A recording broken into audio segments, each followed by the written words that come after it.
Hello friends, for today's video we're going to be going through a list of some fall book recommendations, specifically some adult fantasy works that I think are great for the season. A few things to know before we jump into it. I did do 2 other fall recommendations videos before this one this year, one of which was entirely dedicated to witchy books. Some of the books from that video could have been on today's list, but I wanted to ensure that across the recommendations I didn't have any books repeated. So if you are looking for more recommendations after seeing the ones today, I'll have that video linked. Additionally, I did do one that focuses more so on the more lighthearted, cozy, more fairy tale type of stories.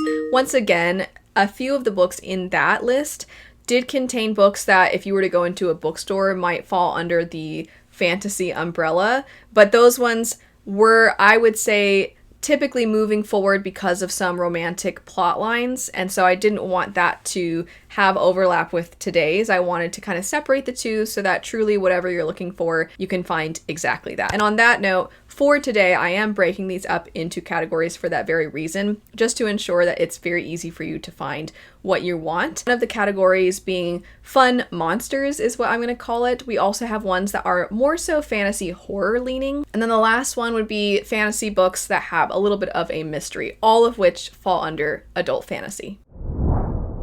Kicking it off though with the horror fantasy recommendations, there aren't too many books that I think fit this better than Richard Swan's. First we have the Empire of the Wolf trilogy, and then also we have Grave Empire. This series is not yet completed. If you are looking to start your Richard Swan journey, you actually don't have to read one of these series before the other, but I do recommend reading this one first, only really because the series is completed, so that once you start it, you can just fly through the rest of it. The setup for this story is at the beginning you follow Sir Conrad von Volt, and you are specifically following him through his protege, who is the narrator for the story. It does have that format where she is kind of looking back at her life, and so while you do recognize that she must have lived through the events that you're going to be exploring across the trilogy, you also wonder who else might have survived, and just based off the tone, you know some things went terribly wrong, and the exploring of that and the way that everything unfolds is where everything starts to really get into it, and it gets really, really terrifying, because where she starts versus where she is now feels like a completely different person. This, I think, does eldritch horror exceptionally. It's really what put eldritch horror fantasy on the map for me, and I just found that some of the horror elements were truly terrifying, and I think it is more so going to feel that way as you progress. When you first start the story, it's going to feel more, I would say, almost grim dark fantasy, or maybe grim dark fantasy adjacent, and then as you progress into books 2 and especially book 3, that's where the eldritch horror is really going to shine. Grave Empire exists within the same world, but this takes place much later, so there are more advancements in technology and weaponry, and also the studying of what you have been introduced to in the previous story. You don't have to worry about having to read one in order to understand the other. I think the world building is established well in both series, and because of the time difference, both of them feel like they stand on their own in unique ways. The setup for this story, though, is that there has been something going on in the after, and our characters aren't really sure why it seems as though something has changed. And so you have these various characters you're introduced to that are not necessarily involved in each other's lives, and as you progress, you're starting to see the ways in which their plot lines might converge. And some of the characters are fighting for what you would categorize as good, ultimately, and some of them absolutely are not. One of the characters in this story is one of the most despicable, awful people that I have followed in a while. If I'm thinking about some of the worst characters in fiction that get their own perspectives, this book definitely contains one of them. And just trying to see the ways that these characters are trying to make sense of all of the horrific things that are happening is really well done. There's one perspective in particular where it's sort of this descending into this forest area, this kind of swampy forest area, and people are starting to go missing, and when bodies are found, they don't really seem like it was an animal that got to them, or it doesn't really seem like they died of natural causes, and you don't really know what they could have died from, and then other people are behaving strangely, and everybody's starting to hear weird noises at night, and everybody starts hearing screaming, but actually there's nothing there, and it's really It's very trippy, I think is a very basic but accurate way to describe it. Next up, if you are looking for something that once again has a little bit of horror mixed with fantasy, but also has a little blend of a lot, meaning it's got steampunk, it's got some things that feel like sci-fi, it's just got a little bit of everything, then you might want to give Perdido Street Station a try. This is a story that really loves to tell you how disgusting and grimy and horrible the city is that our characters live within, to a point where the city feels more like a character than the characters themselves. But speaking of actual characters, the main perspective is a man named Isaac, who is a scientist, and one day this individual, who is a Garuda, shows up asking him to find a way to restore the wings that he has lost. And you are constantly questioning throughout the story, what did this Garuda do to have caused the rest of his people to take his wings from him? But Isaac is more so focused on the challenge because he loves a mystery that doesn't quite have an answer. The scientist in him wants to try to find the knowledge that would better this person's life. So you have a little bit of a mystery component in that sense, but then things really take a turn towards the horror when there are some beings that end up feeding on the people of the city, and these beings are basically feeding specifically off of nightmares and how they ensorcel individuals and how they ensnare them is truly terrifying. You kind of have this sense throughout the story of I have no idea how any of this is going to be resolved or how anybody is going to survive. And it feels very sci-fi heavy in that sense. It's really very much a genre blender, very creepy, very gross, and unlike really a whole lot of other things. Or I should say, it feels like a lot of different things, but combined in a way that feels very, very unique. Next up, we have the Age of Madness trilogy. Just like the first trilogy by Richard Swan I mentioned, this is officially a completed work, so that if you jump into the series, the rest is right there for you. And the reason I'm recommending this one in the fall season, and specifically more so kind of horror fantasy, is I don't think this one has the horror leanings quite in the same way the previous recommendations do, but they're very much a part of the story, and they are very, very mysterious. So in the same way, for example, within a Game of Thrones, when you have certain characters that have magic and their magic seems so outside of what anybody has a firm grasp on, they don't understand how these people are doing what they're doing, it feels like anything is possible, and sometimes it feels almost demonic in nature.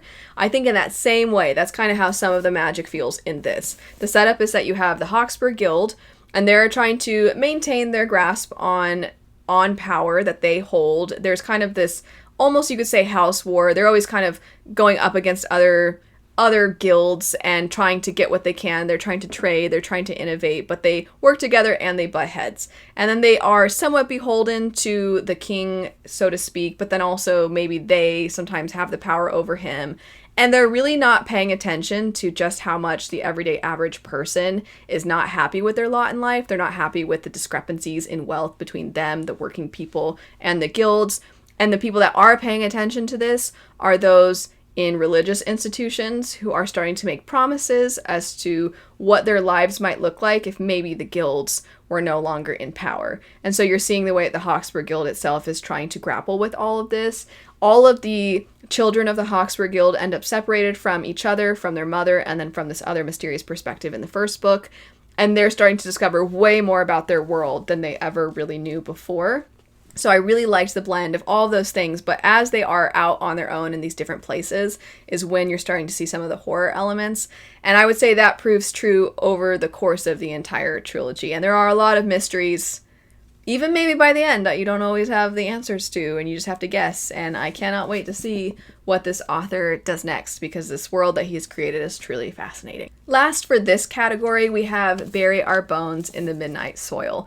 This is it feels like a quintessential fall read, although I could say most V.E. Schwab works feel really perfect for the season. This one fits within this hyper-specific niche really, really well. When you first start out, you are following mainly two perspectives. One that's in modern day. Something has clearly happened to her. She's feeling really sick. She doesn't really know what's going on. She has a lot of anxiety. And so you're just kind of watching her try to navigate this strange feeling that she's having. And then you go back hundreds of years ago to this woman who is living honestly a very restricted life. She does not have a lot of agency or freedom afforded to her given the way that women were treated at this time, and she's trying desperately to find a way to have a little bit more in her life. And what more looks like to her, you start to see as you progress through the story. And for a long time, you really don't see how these two perspectives connect, but there is a mysterious third perspective that briefly is there at the beginning and then becomes much more of a unifier later on, and how all this is connected is laid out for you. And there are layers and layers and layers of thematic elements in this story that I think are exceptionally done. This was a book where I didn't necessarily feel like an individual review with just my thoughts would have been enough. I actually did a whole discussion because there's just so much to dissect about this book. And the actual potential horror leanings of the story I haven't really gotten into, because I do actually think the discovery of these things as they unfold is part of what makes this story so brilliant, and I don't really want to take that away from anybody.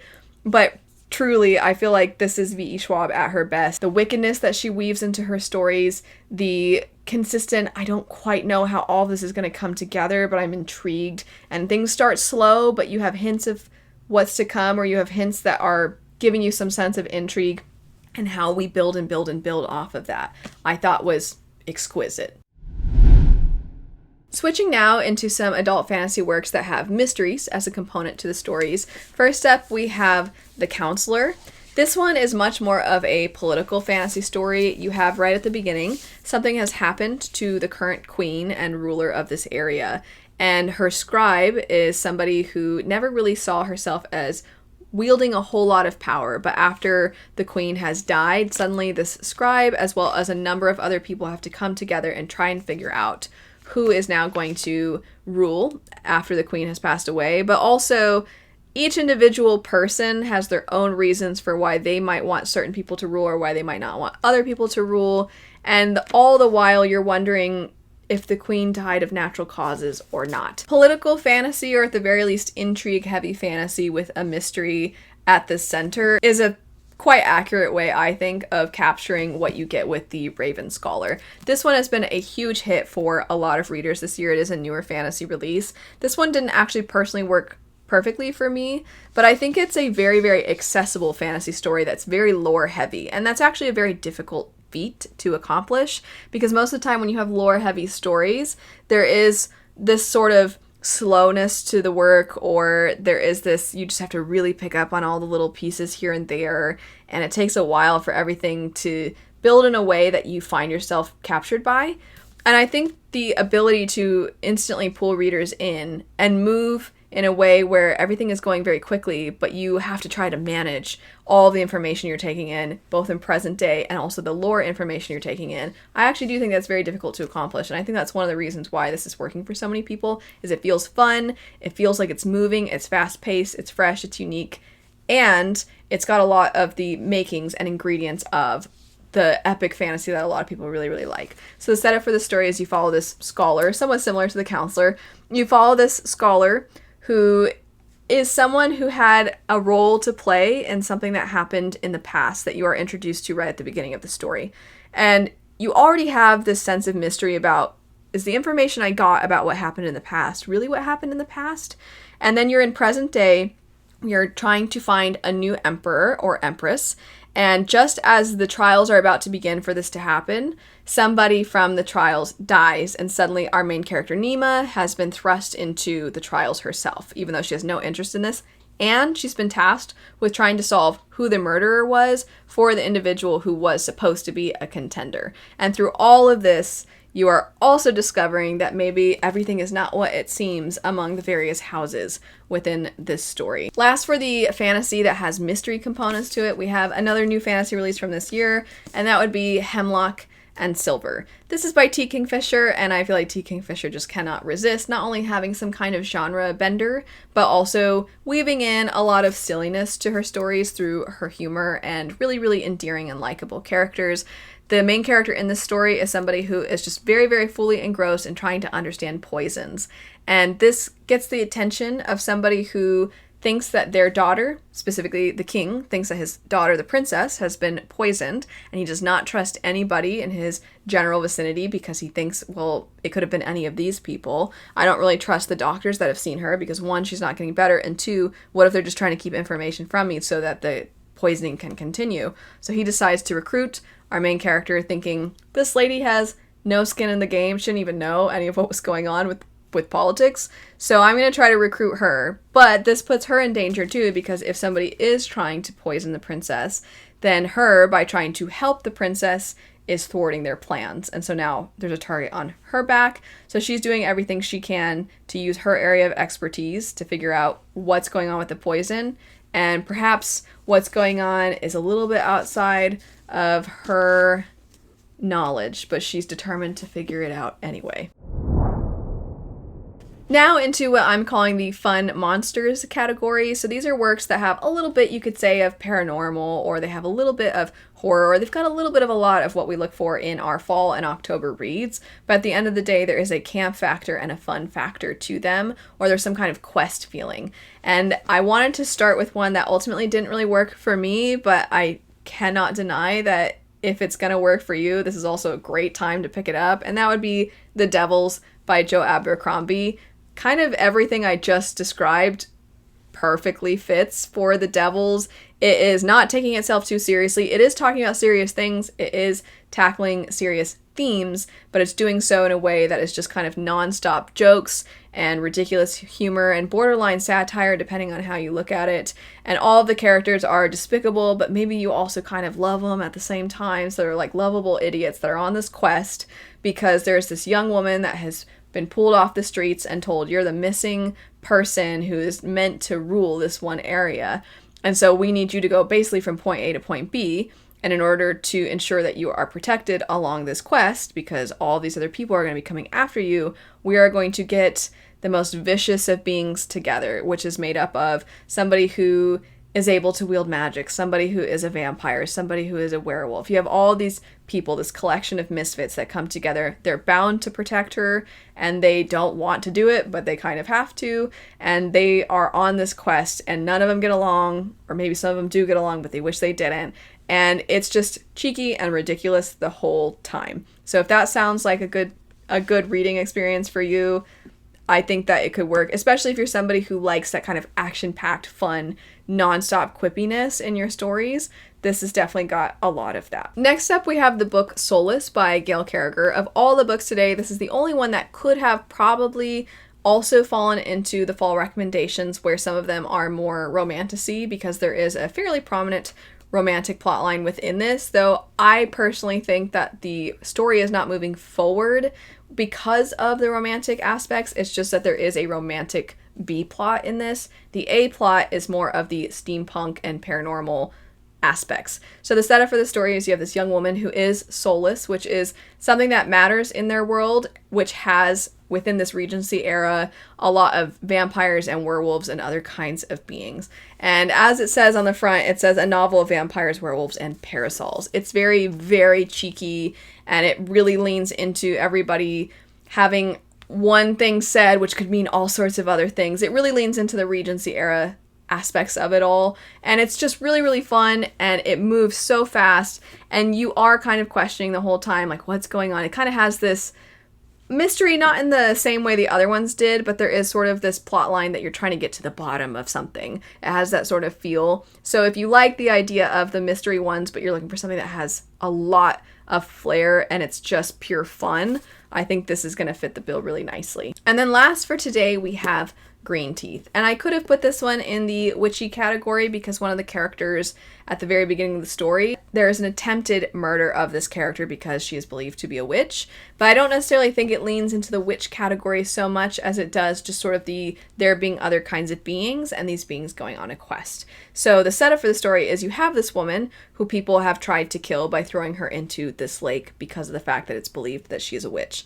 And then there is Jenny of the Lake, this creature that lives in this body of water, who decides that she's kind of interested in what happened, and she decides to save this woman and hear her story. And this woman is somebody who just lives a very normal life with her husband and her child, and she desperately wants to go back to them, but she knows that within this rural area, if she tries, then once again, they will probably come after her. So Jenny of the Lake decides that she feels very compelled by this woman's tale and she wants to help her reunite with her family. But this sets them on a quest that is much bigger than they were expecting, and it involves the Fae, the ruler of the Fae, and trying to fulfill certain tasks of his. If you're looking for more adult fantasy recommendations for the fall, I did the same style of video last year, but with an entirely different list of books, so I'll have that linked, as well as the other fall recommendations that I did this year. Feel free, of course, though, to give your own recommendations if you'd like, so that anybody who comes to this video has not just my recommendations, but yours as well.